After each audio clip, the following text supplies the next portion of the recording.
Khoramjabaga loinana happy Yaosang, happy Holi, dugai hanadagi jengbira baichinina punamaksu, anauba jengbira baichinina punamaksu, icha imau isu punamaksu, happy Yaosang, happy Holi, ngasi angang mayam Holi sanari.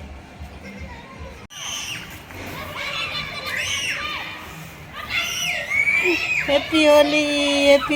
ini. Holi karena sanari Holi.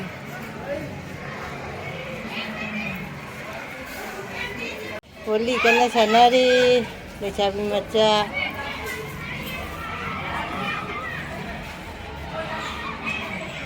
Suara sangat karena sanari. Holi ini.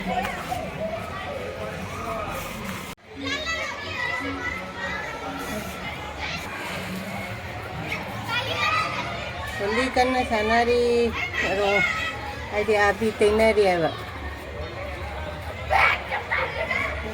Kasi se Yaosang ni na ne ngatoi se thonga ge adi kari Thongba jabo to ai dum thonga ge ngasi gi Yaosang gi happy Holi gi igana nga makok ne mamai ne matum mamai ne chamthong cha na basi malaho ge taw ai se di machu ne morong ne dugai machal ne tairaga adi thumga hapaga smai to la thamama ke banga se nga thamma matungda ngatoi thonga ge ngasi di ngatoi kuire cha da ai di nga thau ai tau dana thongba ngatoi ai se ngatoi thonga ge na ngatoi nga se sigal leire asigana idi alu aina alu ma laure khamen chembi macha ani khak laure te jongchak se khoga sumai oirame hari bob laure sing leire dugai gi tilau leire ujik thonga ge aina methi ne tilau ne chanam ne hing hape ngatoi thongbai gi bhajana brown color mai chi chenge ngaura ge nga se uji hapchale se nga se hapchale se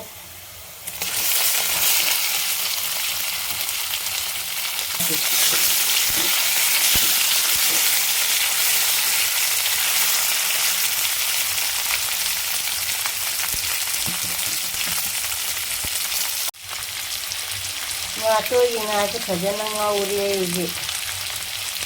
kaya munna ngauraga duga aluga khamin asindaga hapke nga se masa ke khalla uji ai alu nga se karna kalam de khalaga alu hapchala ai gi nga thong ke ai di nga toi hai ga dra na traga ai di nga tau de na thau de thong ba hai ga dra dun ni to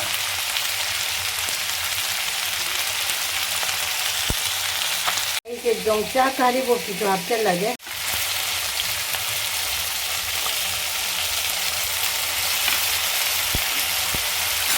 이거 버전을 하우라고. Maroy to hape, morok to hape, hangang ba, jangan to hape, matu.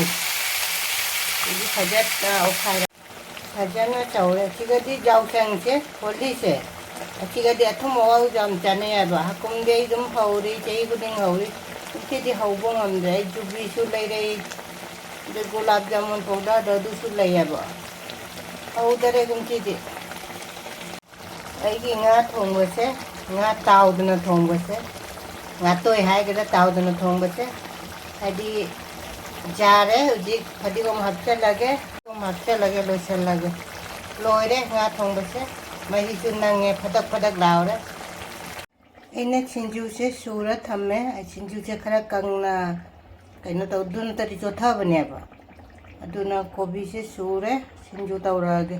ise besan kan ngauri Sinju da hab na ba besan ai beson angau ba sengang lai na re manam su nung sire uji jara ne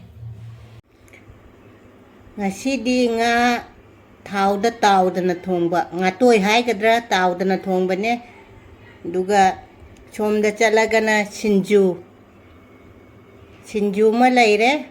Dugay sigana ko na bay kobi manatabi mangrangan ba doy kangaw ma leire nasigi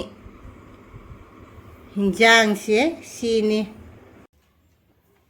mayam punamak ima indosa kakak ipal ice ibung de ini inama punamak rekana hanna na koram jabaga loina na happy Yaosang happy Holi dugay hanadagi jengbida ba ichinina punamaksu anawba jengbida ba ichinina punamaksu icha imau isu punamaksu happy Yaosang happy Holi ngasi amuka anawba mubang Yaosanggi tamaktane di Holigi di mubang ni ngasi se nga atoiba haigadra nga taudana thongbani ko aduga sinjumga jawre siga kangaw ma leire siga mangrangan bam leire te ko na bai siga leire hana laida katke ko na mimi hapke di chak hapage laida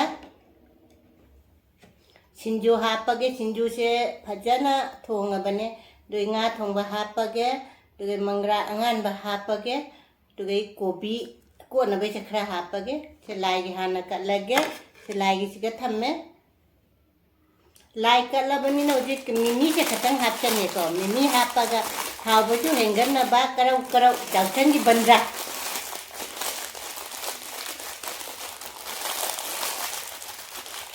mimi se jamdi jamme ba ai masala se hina da ba hali mimi kitane akoi keno dumaina karau da jam hawo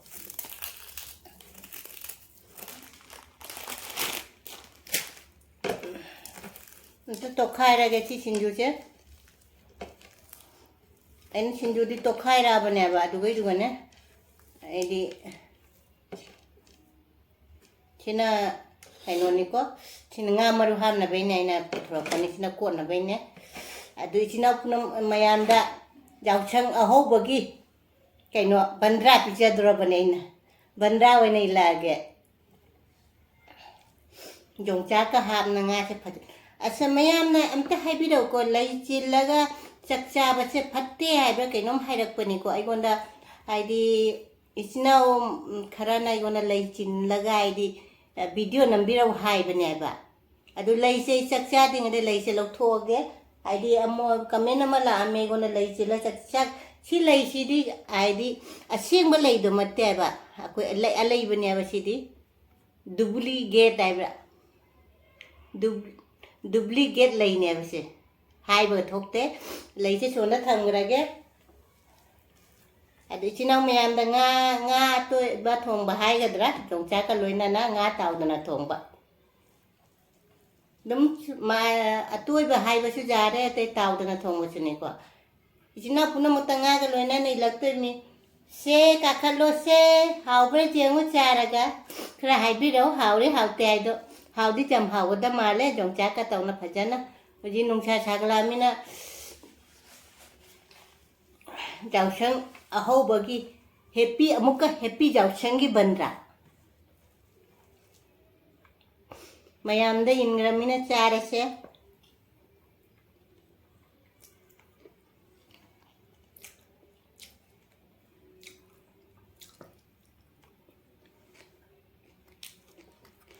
hawa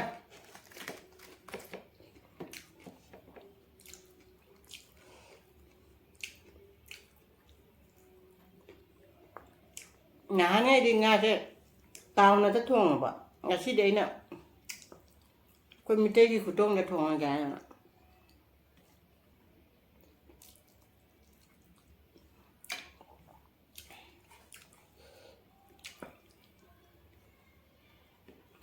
hawa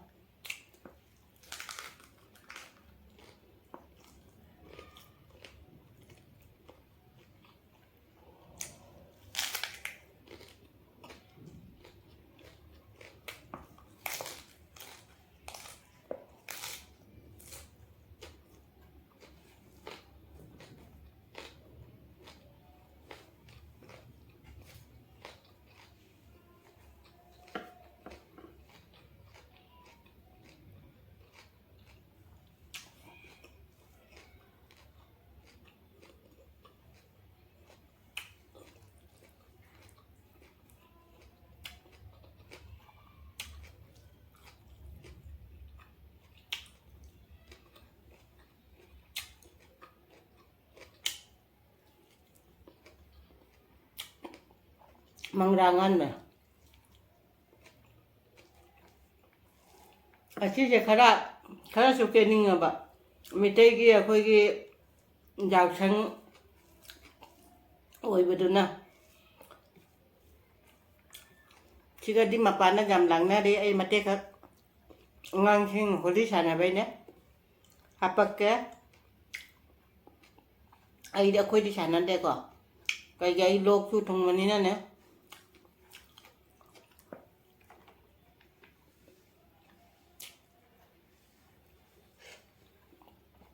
Sinju làm hả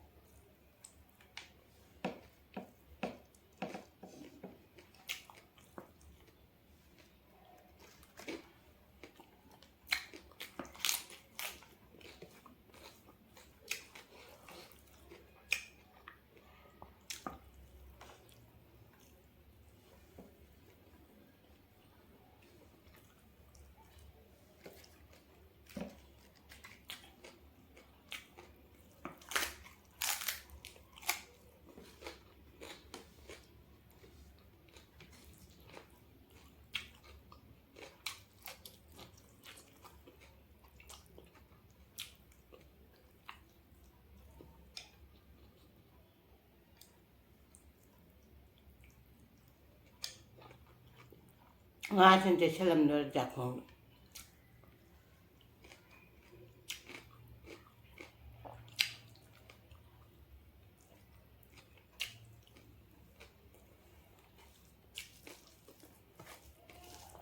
하울에 가서 뭐좀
ăn ngon chứ làm hả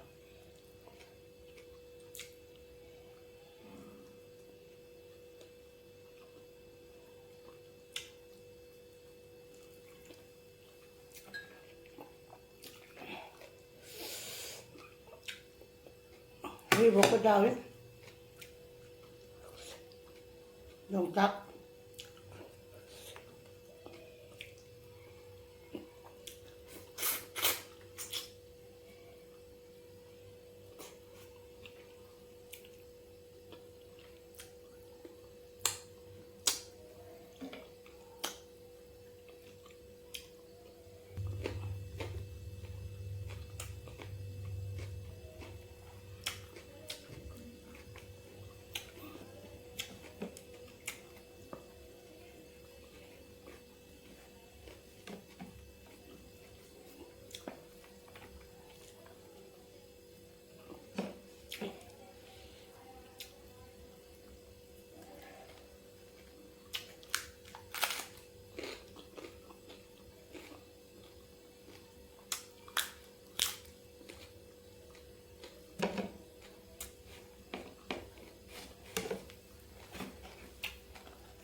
Lôi chặt rồi.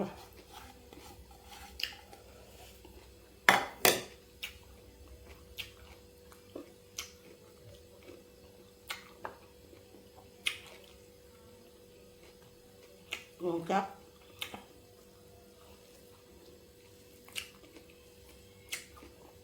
Ai chỉ mình đây làm hậu đây.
Sinju làm hả?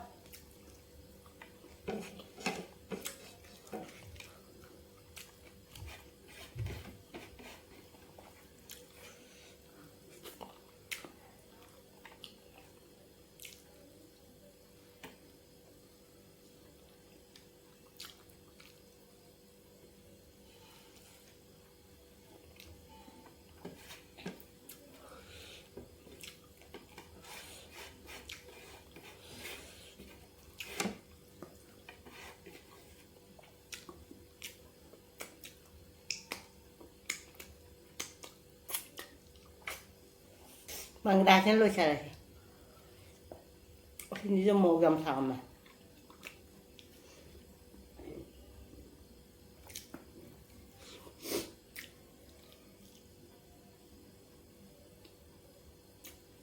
하울이랑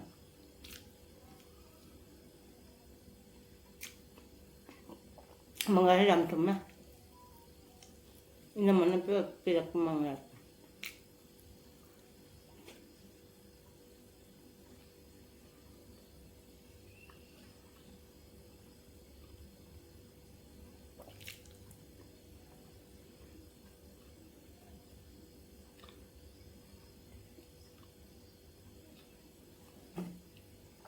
하바트 볼래 뭔가 잘 생겼지.